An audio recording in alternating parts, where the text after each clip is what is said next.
Para onde vão as almas dos mortos? Vamos descobrir para onde vão as almas depois que deixarem este lugar no universo chamado Terra. Começamos por abrir os selos.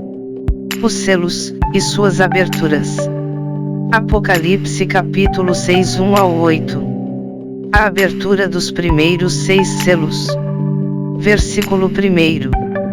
E havendo o cordeiro aberto um dos selos, olhei, e ouvi um dos 4 animais, que dizia como em voz de trovão. Versículo 2. Vem, e vê. E olhei, e eis um cavalo branco, e o que estava assentado sobre ele tinha um arco, e foi-lhe dada uma coroa, e saiu vitorioso, e para vencer. Versículo 3. E, havendo aberto o segundo selo, ouvi o segundo animal, dizendo, vem, e vê. Versículo 4. E saiu outro cavalo, vermelho, e ao que estava assentado sobre ele foi dado que tirasse a paz da terra, e que se matassem uns aos outros, e foi-lhe dada uma grande espada. Versículo 5. E, havendo aberto o terceiro selo, ouvi dizer ao terceiro animal, vem, e vê. E olhei, e eis um cavalo preto e o que sobre ele estava assentado tinha uma balança na mão. Versículo 6. E ouvi uma voz no meio dos 4 animais, que dizia, uma medida de trigo por 1 dinheiro, e 3 medidas de cevada por 1 dinheiro, e não danifiques o azeite e o vinho. Versículo 7. E, havendo aberto o 4º selo, ouvi a voz do 4º animal, que dizia, vem, e vê. Versículo 8. E olhei, e eis um cavalo amarelo, e o que estava assentado sobre ele tinha por nome Morte, e o inferno o seguia, e foi-lhes dado poder para matar a 4ª parte da terra, com espada, e com fome, e com peste, e com as feras da terra. Detalhes: a identidade do primeiro cavalo será em grande parte determinado pela identificação dos 3 seguintes. O segundo cavalo com o seu cavaleiro, foi-lhe dado o poder para tirar a paz da terra, e isso, com as palavras, matar e espada. O que nos indica que é para fazer guerra. O terceiro cavalo com o seu cavaleiro certamente representa falta de alimento, embora não seja propriamente falta de comida. O 4º cavalo com o seu cavaleiro, mais terrível do que qualquer um dos outros, com ele vai a morte. A ele foi dado autoridade sobre 1/4 da terra, para matar a espada, pela fome, com todo tipo de mortandade e até mesmo pelas feras selvagens. À luz do significado do segundo, terceiro e 4º cavaleiro, parece ser irracional identificar o primeiro cavaleiro com o Senhor Jesus Cristo, que é o cavaleiro montado no cavalo branco, no capítulo 19. Mostra que quando Cristo vier, conquistando e para conquistar, não haverá juízos subsequentes, tais como o segundo, terceiro e 4º cavalos representados. Há uma visão do Cristo vitorioso seria inadequada no começo de uma série que simboliza derramamento de sangue, fome, pestilência. Pode haver alguma dúvida de que isto é uma visão do Anticristo, que parece-se tanto como o Cristo verdadeiro que enganam as pessoas, até muitos leitores desta passagem. Ele se aplica a todo o mal que se baseia no bem e a tudo o que a maldade espiritual conquista emprestado da fé cristã. Observe que nestas 4 primeiras cenas não há nomes de indivíduos, humanos ou sobre-humanos, nem termos geográficos, nem acontecimentos específicos. Os juízos são, como se vê, de natureza geral. Guerras têm acontecido com frequência sobre a terra, e são frequentemente acompanhadas de peste e falta de alimentos, então, que é apenas uma fase preliminar de juízos mais terríveis que há de vir. Versículo 9. E havendo aberto o 5º selo, Vi debaixo do altar as almas dos que foram mortos por amor da palavra de Deus e por amor do testemunho que deram. Versículo 10. E clamavam com grande voz, dizendo: Até quando, ó verdadeiro e santo dominador, não julgas e vingas o nosso sangue dos que habitam sobre a terra? Versículo 11. E foram dadas a cada uma comprida vestes brancas e foi-lhes dito que repousassem ainda um pouco de tempo, até que também completasse o número de seus conservos e seus irmãos, que haviam de ser mortos como eles foram. Detalhes: a abertura dos 4 primeiros selos forma uma unidade. Na abertura do 5º selo temos o que eu chamaria de primeiro, verdadeiramente difícil problema do livro do Apocalipse. Aqui estão as almas dos homens que foram mortos por causa da palavra de Deus, e por causa do testemunho que sustentarão.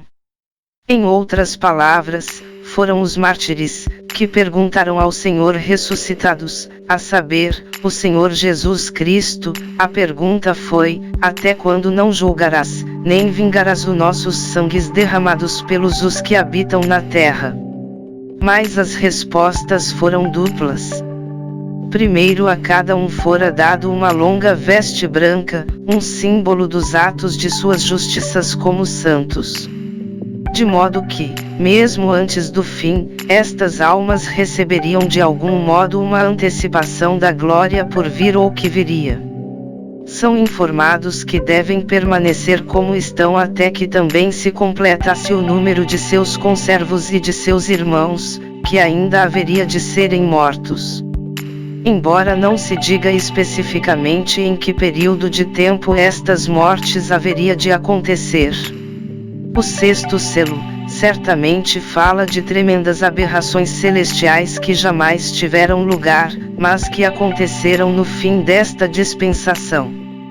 Consequentemente, eu acho que são os que sofreram os martírios logo após a grande tribulação. E isso acontecerá depois das terríveis calamidades que os poderes do mundo desencadearam sobre si mesmos. Eles tentam negar o fato de que são a causa de todo o mal e comoção, e por isso voltam-se contra o povo de Deus e descarregam sua raiva contra nós, o que chamamos de os bodes expiatórios. Versículo 12. E, havendo aberto o 6º selo, olhei, e eis que houve um grande tremor de terra. E o sol tornou-se negro como saco de cilício, e a lua tornou-se como sangue. Os acontecimentos que se revelam na abertura do 6º selo, devem ser colocados no final desta dispensação.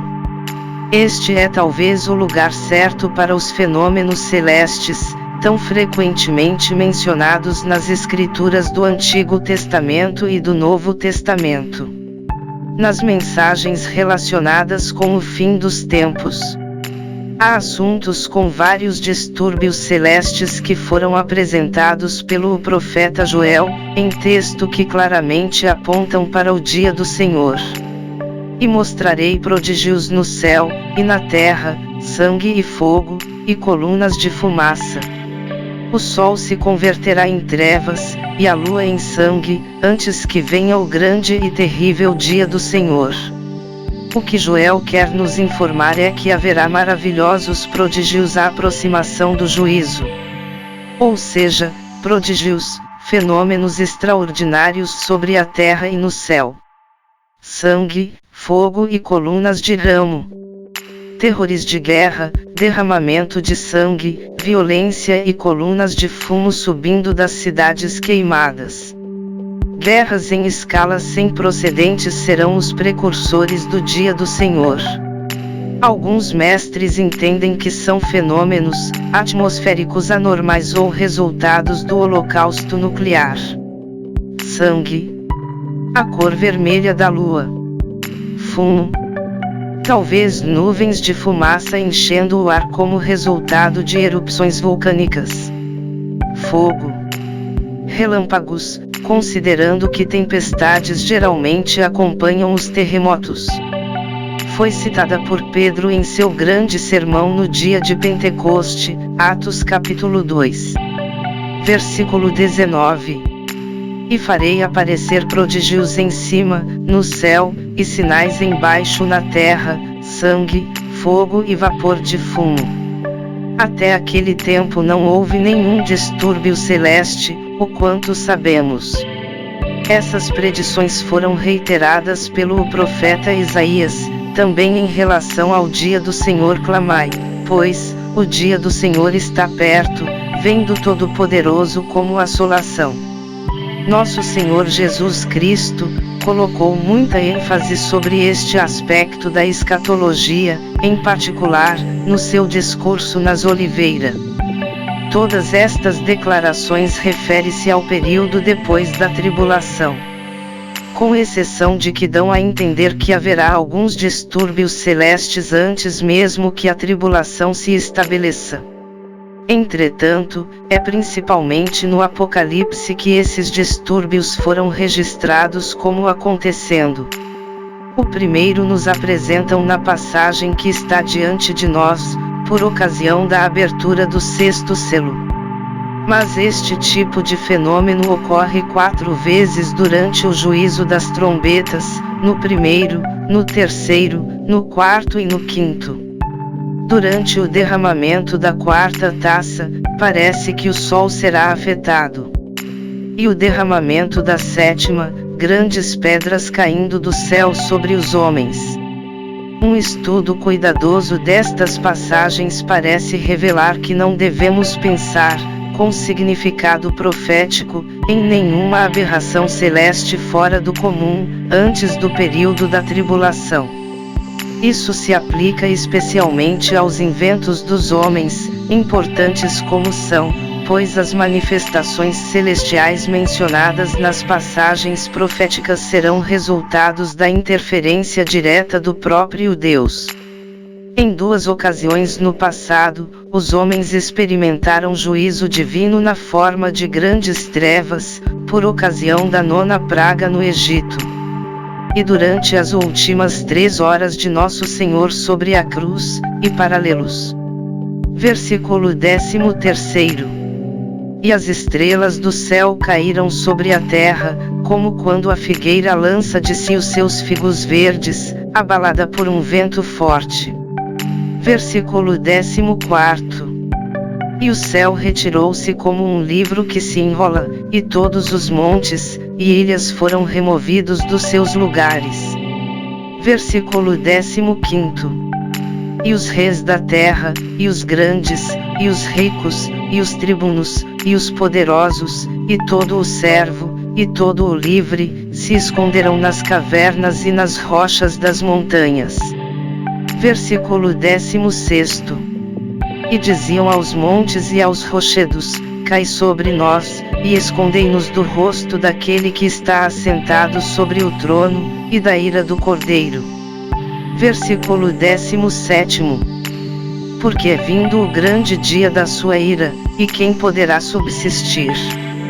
Disse Jesus, eu sou o caminho, a verdade e a vida.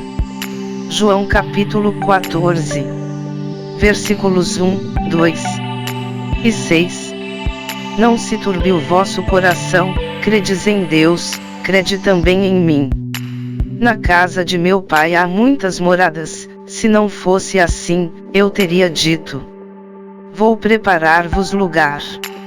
Jesus como o caminho nos leva de volta para o lar celestial. Um único lugar onde as pessoas serão transformadas. A terra e os homens são feitos do pó, para o pó voltará. Não pense que tudo isso acaba dentro de um túmulo, o corpo ficará no solo da terra, mas seu espírito retornará para Deus. Para viver neste universo é preciso ter equilíbrio. O medo vira raiva e a raiva desequilíbrio. Escrito pelo bispo Pedro Alves.